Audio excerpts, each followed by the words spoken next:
ever wonder if your makeup would look better if you used a sponge rather than a brush, or a brush rather than a sponge? So today we're going to discuss the pros and cons of each, and so hopefully you can figure out whichever can elevate your makeup routine for flawless perfection. Hi, my name is Tammy. I'm actually an Avon independent sales representative. I have been a sales representative for over 22 years.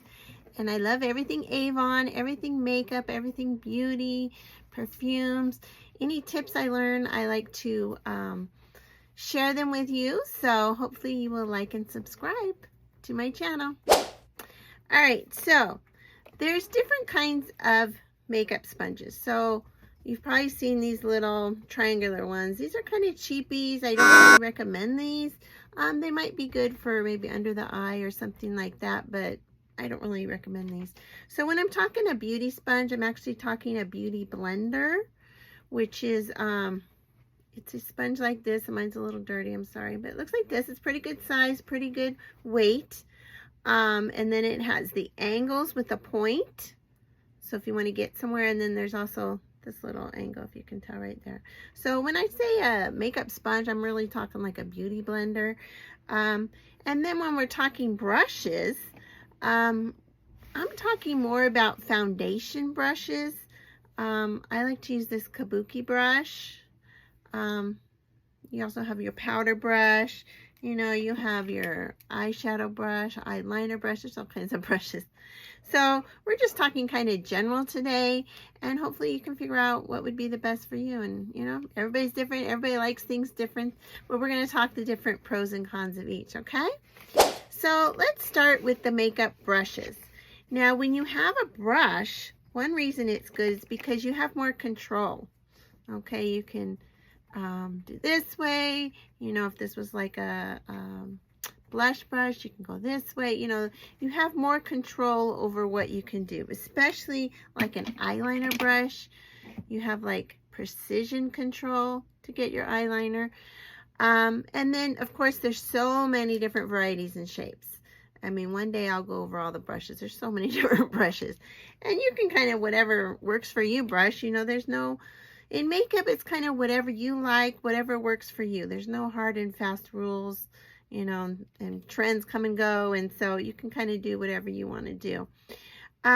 Brushes also absorb less product. When you get to the makeup sponges, they of course absorb more as a sponge. But this, you know, you can get right on the edge. If you do use powder, one tip I want to give you. I love this loose powder from Avon. But what I do is I tap it in here, and then I will press down on the brush. Okay, you really don't want it right on the edge for powder. You want to press in, kind of get it in there, get it in the bristles, and then tap so you don't have too much. And then you can go in with your skin. Okay, that's one tip for there. But you're not wasting a lot of product on that. Whatever is in there, you're going to use, you know. And then brushes are also good for buildable coverage. It's much easier to build with a brush. So, especially like with my foundation, I will take my foundation. It comes with a little tubey, and I'll put the dots, and then I'll do this, and then I need a little bit more. I'll put a little bit more on and do a little bit more. So brushes are more control, more versatile, and you can build with your coverage. And there's so many different shapes and to work with. Now the cons, this is a good brush from Avon. I really love it. You don't have to go like high end on your brushes, but I will say I've had some brushes, I don't think I see any right now, but they were a little cheap. Now I will say you can get some good ones at the dollar stores and stuff. Just look what you're buying. But some of them are a little bit cheap. They can be a little bit, this one's nice and soft. They can be a little harsh. And if you get the real cheapy ones, they can leave streaks because they're not really blending. You'll use it and then maybe a bristle will come off or something. So don't go high end, but you can look for some good ones. Look before you buy. And then, of course, brushes do need regular cleaning, at least once a week, once every 2 weeks. But to me, like a sponge would need more cleaning.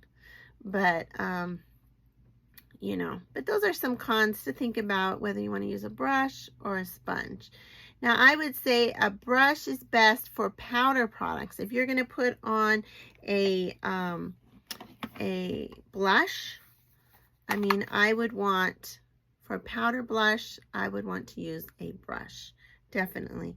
And my blush brush, I use this one. It's not my favorite. I used to use the Kabuki, but then I lost my other Kabuki, so I've been using this one, which, see those bristles, nice and fluffy, and I just dab a little bit, and then I can dab it on. Okay, so that's how I do my blush. Liquid and creams, of course, the foundation, I use my foundation brush for that. And if you want a more polished and full coverage look, I would use a brush. Okay, because again, it's more buildable with a brush. So, but sponges do have some pros to them too. So, now, when I say a sponge, I'm really talking again about the blender, the beauty blender. Like I said, some people use those little sponges. There's other sponges too you can use. But I'm really talking about the beauty blender. And when you use the beauty blender, okay, I'm finding a lot of people don't know this, but you don't use it dry. Okay, you really don't.